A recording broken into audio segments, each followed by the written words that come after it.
Comenzar con los dos últimos puntos, o los tres últimos puntos de la formulación clínica.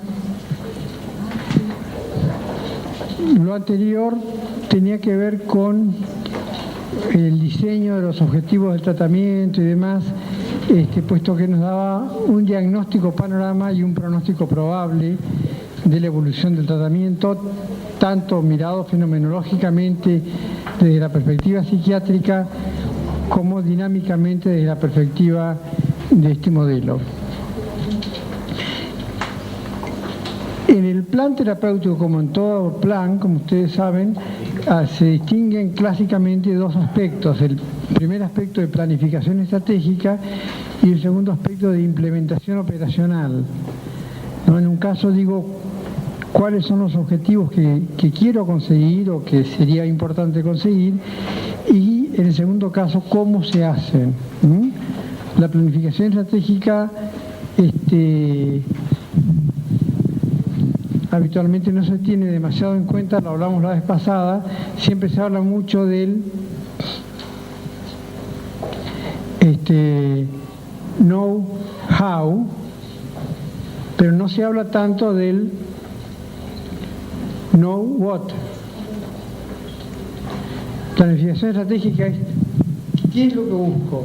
Planificación operacional es ¿cómo lo busco? Entonces, en general en psiquiatría se adolece bastante, en psicoterapia, de la orientación, cuál es el diagnóstico del caso, cuál es su interactuación fundamental, cuál es su certeza y demás, y de acuerdo a eso, una vez identificado el problema, se tratan de identificar soluciones alternativas que después se van a implementar en la implementación operacional. Entonces, en la orientación estratégica del caso, comenzamos por evaluar logísticamente los recursos disponibles que ya habíamos calculado antes en la parte del pronóstico. En segundo lugar, ¿cuál es el objetivo terapéutico específico para este caso clínico? O sea, dadas estas características con este grupo, con esta burbuja, con este monotema o con esta certeza, ¿hacia dónde voy a centrar la tarea terapéutica?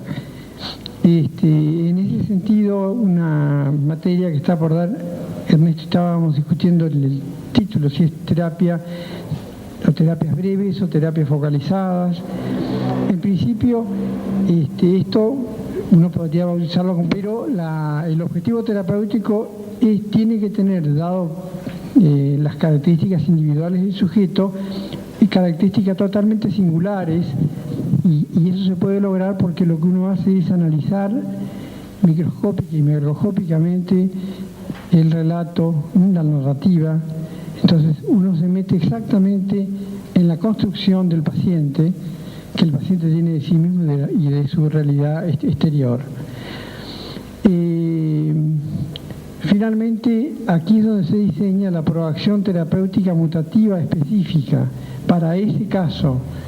Se acuerda que tiene muchas partes más, pero la proacción terapéutica mutativa tendría como tres momentos. Un primer momento que es cuando uno, viendo cuál es la contractuación fundamental que induce un determinado paciente, se dedica a evitar caer ciegamente en este rol. Esto no quiere decir que uno no juegue el rol tácticamente de entrada, como vamos a ver después, pero sí quiere decir que lo juega voluntariamente o no lo juega también voluntariamente. Y además de eso, el segundo momento de la proacción terapéutica mutativa específica sería la redefinición dramática del melodrama. O sea que lo que al paciente se le plantea como problema interpersonal, de descalificación con otros y demás, llevar ese planteo melodramático de búsqueda de víctimas y victimarios a un planteo de búsqueda de soluciones. Vamos a ver después que esto se puede hacer de varias maneras, de una manera muy sofisticada, muy explicada, y cuando no están dadas las condiciones por la capacidad de abstracción y de concentración del paciente y demás, puede que uno haga ciertas reacciones que no son las esperadas, o que escuche cordialmente todo el melodrama y después pase a preguntar sobre el drama directamente. No, pero usted no me había dicho que tenía un problema con su marido, ¿no? ¿Qué pasa con aquello del trabajo? Más allá de que la hija es puta, no es puta, que es lo que ella plantea, ¿no? Tengo la desgracia de que mi hija, ¿no? Entonces, la parte del know-how, que es lo que habitualmente supervisamos, ¿no? En supervisión se dice, bueno, ¿qué digo, qué hago aquí en este momento? Pero falta una visión de conjunto, falta una visión estratégica.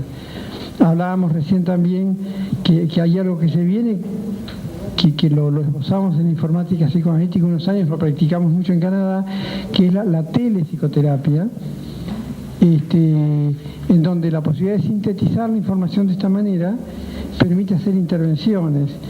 Yo les diría que inclusive más que telepsicoterapia, que sería una especie de telesupervisión, ¿no? En Canadá se reúnen los psiquiatras o psicólogos de un determinado pueblo que no tienen cómo formarse, llaman por teléfono, o sino por circuito cerrado de televisión, y pone un altoparlante y va relatando el caso y todo el mundo opina. Y uno está escuchando del otro lado y les hace, por ejemplo, la formulación del caso. Una vez que uno modeliza el caso, que diseña el caso, ya las operaciones son más fáciles de hacer, y un error aquí es 10 veces menos importante que un error aquí, ¿no? Porque es como si el clínico quirúrgico dice el problema es una colecistitis. Después vendrá el técnico que opera con mayor o menor precisión, pero por mucha precisión que tenga, si opera apendicitis en vez de colecistitis. Entonces, lo que sí se puede hacer, pienso, por ejemplo, con los pueblos cercanos a Rosario, que la gente pudiera juntarse, llamar aquí a la red, y desde aquí uno de ustedes o un equipo conversa con micrófono. Ellos plantean todo el caso, ustedes lo diseñan y dejan el caso armado. Una vez que el caso está armado es relativamente fácil de manejar, ¿no? Como si uno proyecta en una computadora un plan de vuelo. Después va el piloto y más o menos lo sigue, se encarga en todo caso de estacionar o mover el avión desde la pista hasta la terminal, pero eso ya está terminado. Porque es muy importante quién piensa el caso.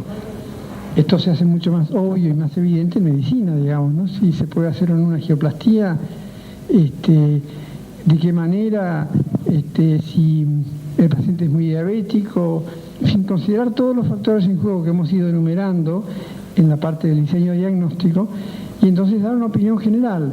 En esto, yo les dije varias veces ya que Enrique Peñón Riviere era único, es decir, si había que ir a preguntar a alguien para que ubicara un caso, siempre era Enrique que ubicaba la totalidad y decía, yo entraría, como decía el Baqueano, ¿no? Yo entraría por allá, es decir, entraría por el lado de la mujer diciéndole que, porque el problema es este otro.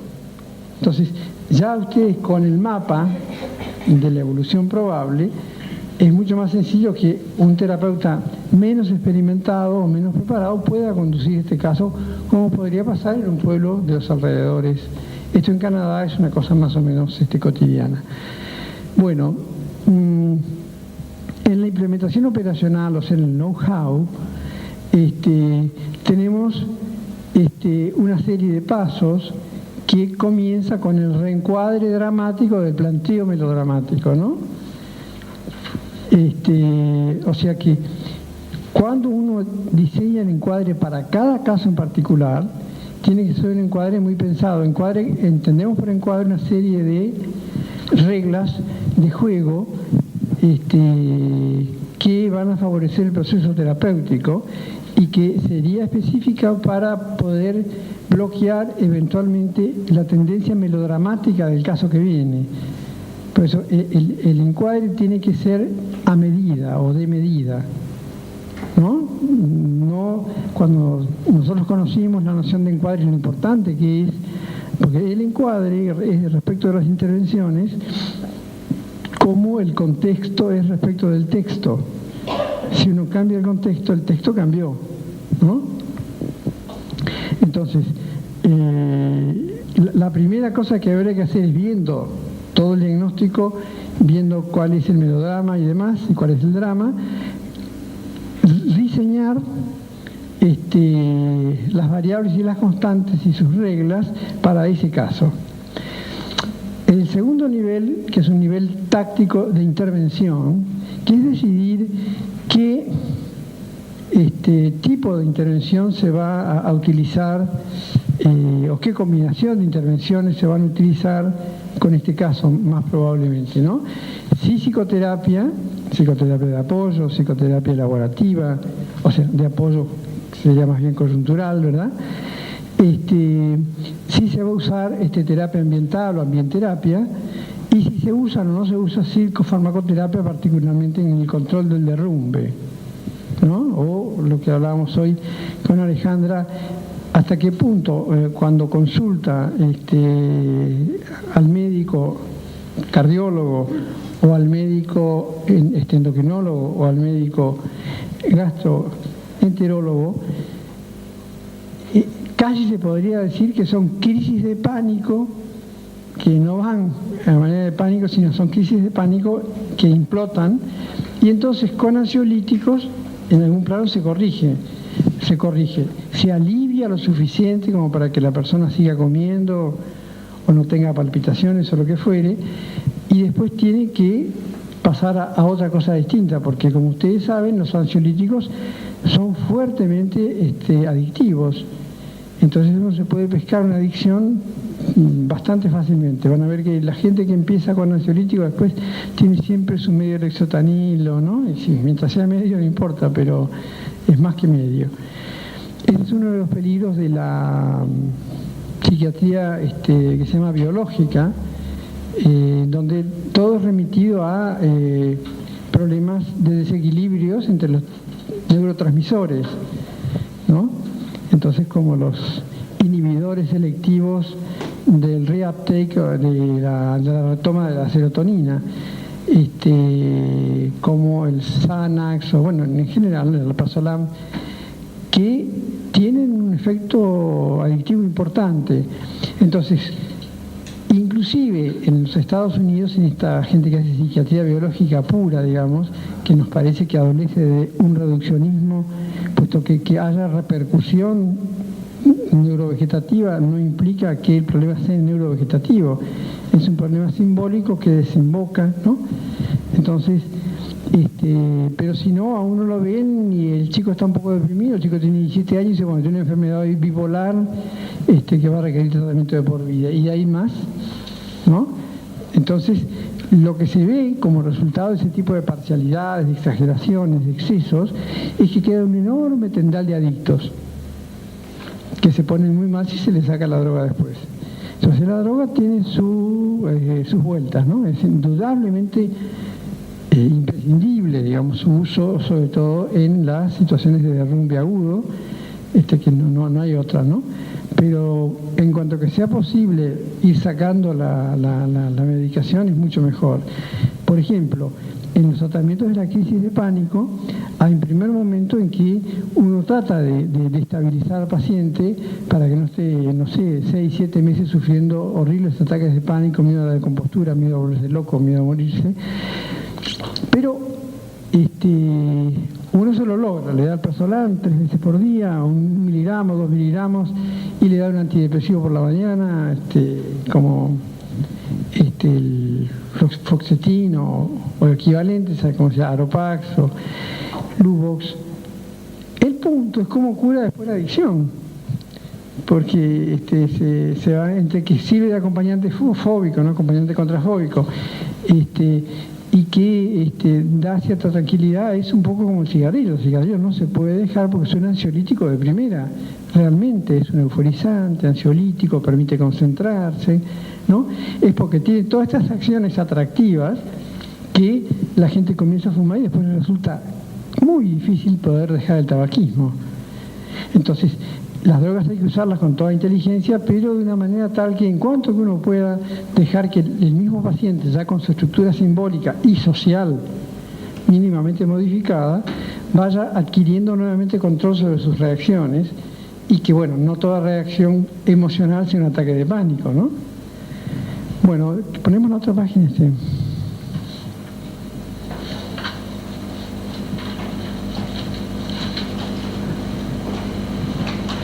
Aquí, en realidad, lo que hago es un poco recorrer el camino del cual habíamos hablado al hablar del camino de la cura, ¿no?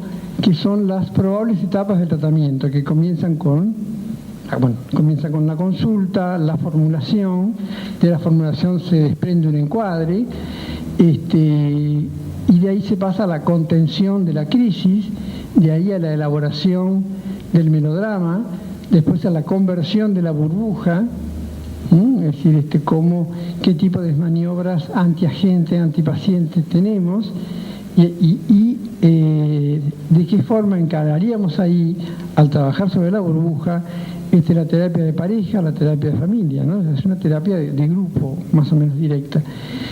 La activación de la red, pertinente, pues ahí, bueno, la red socialmente o clínicamente relevante, cómo contactar a las personas más responsables, más interesadas y con más influencia. Después viene la rehabilitación de los déficits.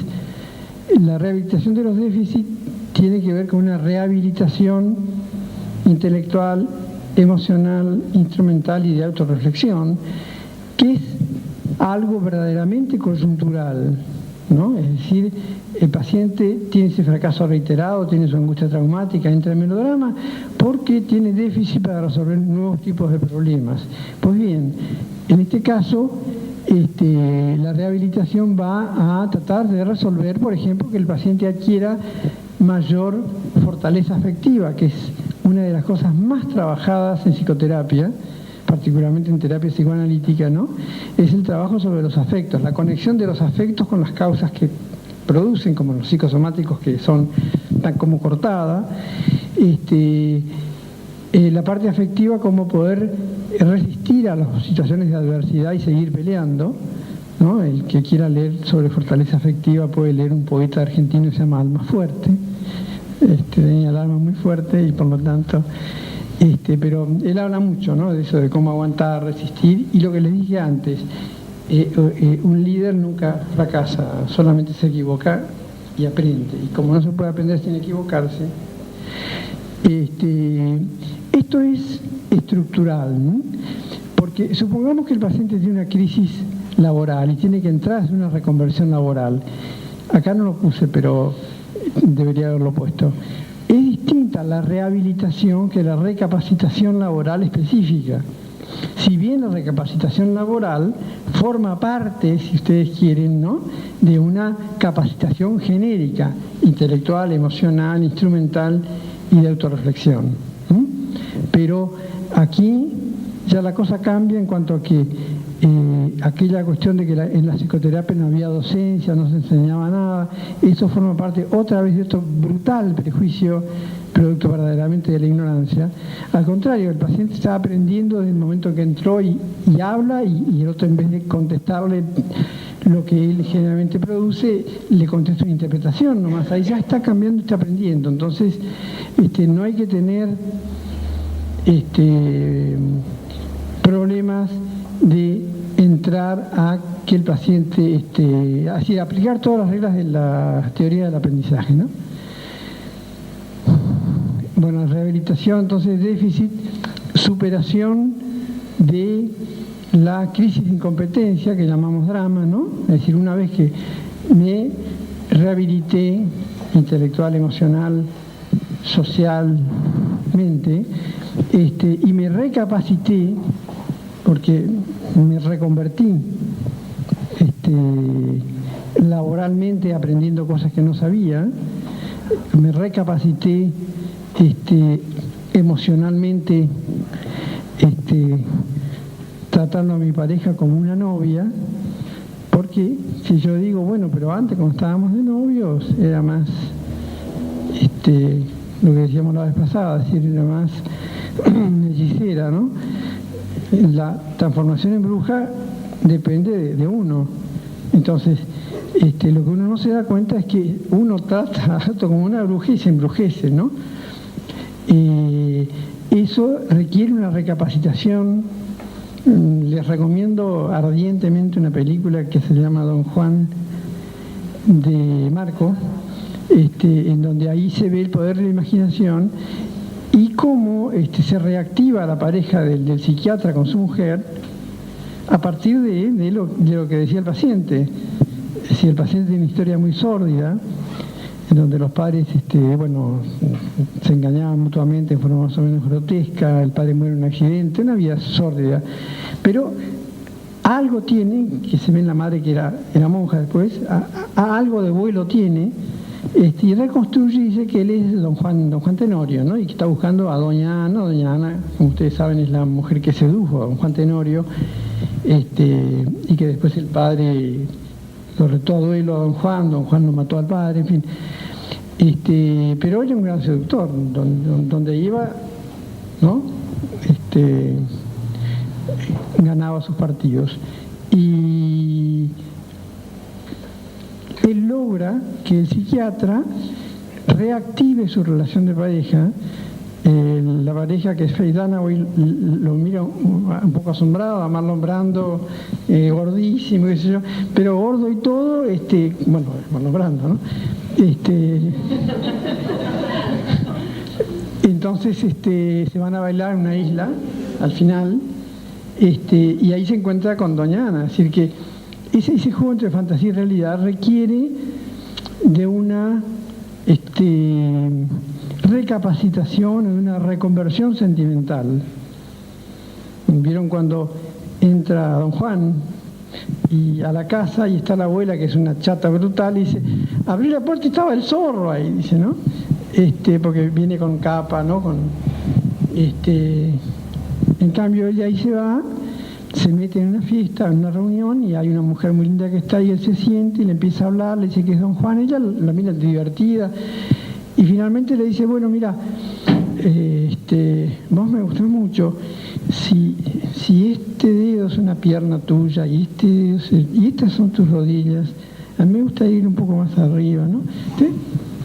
Y la mujer, fascinada con esa historia, entra por esa variante, ¿no? Pero el ser seductor, el tener charming competence, es una habilidad. Es decir, no todo el mundo es Perón o Menem, es decir, tienen una capacidad de seducción, el tener en cuenta que si uno es un tronco, por más buen tipo que sea, ahí no es competente. De ahí la noción de charming competence, ¿no? Que es un poco increíble que uno se vaya a entrenar en la escuela de seductores para ver cómo, ¿no? Pero piensen ustedes en los celosos, torpes, que continuamente descalifican a su pareja y piensan que todas las mujeres son casquivanas y qué sé yo, en vez de decir yo soy una bestia que no hago sino estarla agrediendo. Entonces, o me es infiel o me deja. ¿No les parece que sí? Paranoico tendría que hacer un pequeño workshop sobre charming competence, ¿no? Porque dice justamente lo contrario de lo que debe decir con una obstinación digna de mejor causa. Entonces, bueno, la rehabilitación, podríamos sacar la recapacitación, entonces la superación de la crisis de competencia sentimental o laboral, la remediación, como hemos visto, es la superación de los síntomas, ¿no? Que allí viene una vez que los otros pasos se han dado. Hay una apertura del paradigma personal, en donde en vez de pensarla siempre de manera estereotipada, estrecha y cerrada, me abro en mi manera de concebir el mundo y por lo tanto cambio mi paradigma y mi desempeño a la manera de un latir del paradigma, ¿no? Es decir, cada vez que voy a entrar en acción se cierra, se hace una sístole y se empuja la acción. Hecha la acción, el corazón se abre, hace la diástole, se carga de sangre nueva, se evalúan los resultados de la sístole anterior, se enriquece el sistema y vuelta de nuevo a una nueva acción pero ya con la incorporación de la sístole anterior. Entonces, hay una apertura y un enriquecimiento que también, durante muchos años se habló de que, bueno, el paciente no aprendía nada nuevo, simplemente se hacía cargo de un saber que no sabía que sabía. No es cierto, el paciente aprende siempre, todo el tiempo, y ustedes son modelos, y el modelo enseña básicamente con el ejemplo. Entonces, hay un aprendizaje por todos lados que implica entonces efectivamente un enriquecimiento en donde uno no solamente expande su universo simbólico en profundidad, porque conoce su historia, conoce sus raíces, conoce su manera de, sino que también aprende en profundidad, pero también en amplitud.